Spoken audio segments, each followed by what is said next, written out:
What's up, everyone? Imagine being born with the burden of being a genetic experiment, with memories that aren't yours, and a destiny that drags you into chaos like a cursed glitch in a cursed RPG. Prepare yourself for the epic trauma of discovering how awful it is to be born as Sephroth, the one-winged angel from Final Fantasy VII who carries more emotional baggage than a server full of corrupted save files. Your mother, Genova, if you can even call that pile of buffed muscles, high-tech armor, and video game final boss vibes a mother, probably gave you a look like, "Don't embarrass me, noob," and went back to polishing her skull collection like it was unboxing macabre Funko Pops. It's basically handing you a tutorial on how to become a legendary first-class soldier or becoming a fail compilation meme with the first screen flashing, "Good luck, loser," and try not to blow yourself up like a firework fail. Your early years? A cringe-inducing delight. While other species young are learning to walk like cute babies on reels, you're dodging many wrist blades like a hellish dodgeball and holding back tears as a tank-sized instructor screams in your face, or rather, in your jaws full of sharp teeth. Child's play? Only if you're a child who dreams of collecting spines as rare Pokemon trophies. You and your little brother spend the day in hunting simulations that usually end with someone, like you at the beginning, obviously, taking an epic beating and learning the hard way that being second in the food chain means becoming a top-tier snack. What a toxic and competitive family, man. Worse than a reality show drama. Oh, and the tech? Forget it. You don't start with a massive Masamune. You get a training version, a heavy, blunt piece of metal that looks more like a lamppost, and that you can barely lift. Your first fire materia? It sounds like a lighter misfiring, sparking, and then going out. The healing one? It barely closes a paper scratch. And the Mako, the source of your power? It's like taking a shot of radioactive green juice every day. It makes you strong, yes, but the side effects are nightmarish. Your eyes glow in the dark, which is terrible for sleeping, and you get headaches that would make a Titan beg for painkillers. Shinra basically injects you with energy poison and says, "Get a grip, champ. Don't turn into a brainless monster before the next quarterly report." Their motto is like, "Get OP or get scrapped." And then comes your rite of passage, your first real mission outside the simulation. It's your graduation trip to Wutai, which Shinra executives sell as an epic adventure, but is actually a tour of Vietnam with dragons and ninjas. You and a squad of other rookies with egos bigger than their swords are dispatched to a humid, booby-trapped jungle. The objective? Pacification, which is the corporate term for destroy everything and bring back the head of an enemy general as a souvenir. And the enemies? They're not the dumb monsters from the simulator. They're Wutai soldiers, fast, smart, and know the terrain better than your Instagram feed. They turn the jungle into a deadly Home Alone playground, and you're the dumb thief. You finally get your promotion and your first-class uniform. Cool, right? Now you're trying to fight in a leather jacket that makes more noise than a bag of potato chips and restricts your movement as if you've been tied up. And the smell of it after a week at war without a proper shower? Worse than a football locker room after overtime. And your hair? Oh, your silver, majestic hair.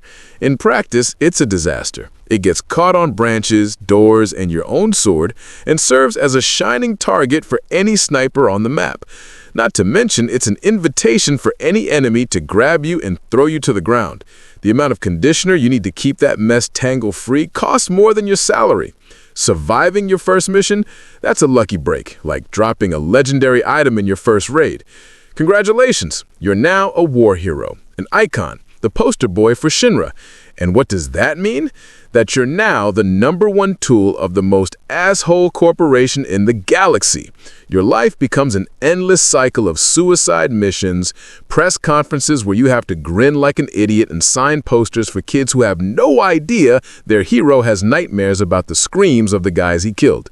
You travel in cramped military transports with other soldiers who think they're the best in the pack, all competing to see who can get the highest body count for a bonus at the end of the month. And the missions, oh, the missions, the core of your pathetic existence.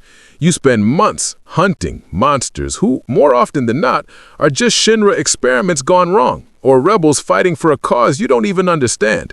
And your friends? angel in Genesis, one with a broken honor complex and the other with a literary diva complex, both destined to become monsters and force you into a dramatic confrontation that feels like a script for a Mexican soap opera with giant swords. Your social life is a battle royale of egos and traumas, where everyone has an existential crisis and a random angel wing sprouting from their back. What a healthy group of friends, huh? Worse than a reality show clique. Soldier's famous code of honor? Oh, that's a complete joke. Protect the innocent? Only if they're not in the path of a Mako reactor. Serve humanity? Only if humanity is synonymous with Shinra's board of directors. It's a bunch of corporate rules layered with heroic marketing. And if you start questioning, asking too many questions about your origins or the secret projects in the basement, congratulations. You get a one-way ticket to a very important mission in a remote place from which no one returns. A super efficient HR system to deal with curious employees. And the diet? Shinra Field Rations, a gray paste that tastes like cardboard soaked in vitamins. Years pass. You are the war hero, the legend.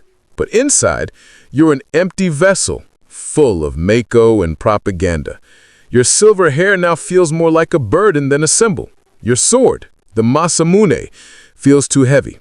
Then, on a routine mission in Nibelheim, which you thought was just another day at the office, everything goes up in smoke.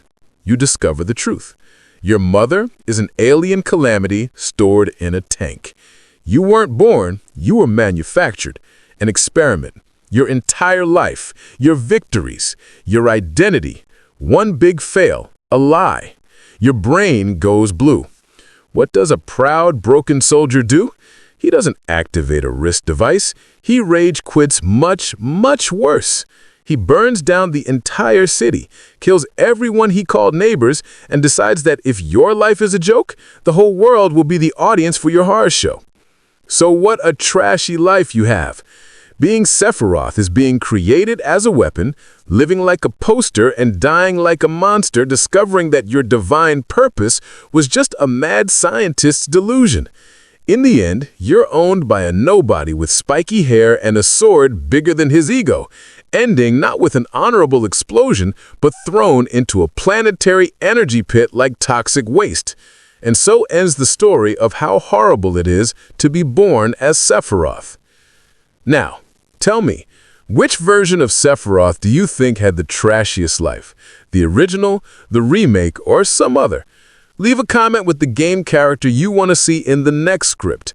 Which part of this life of lies made you the angriest, and why? I'll see you in the next video, okay?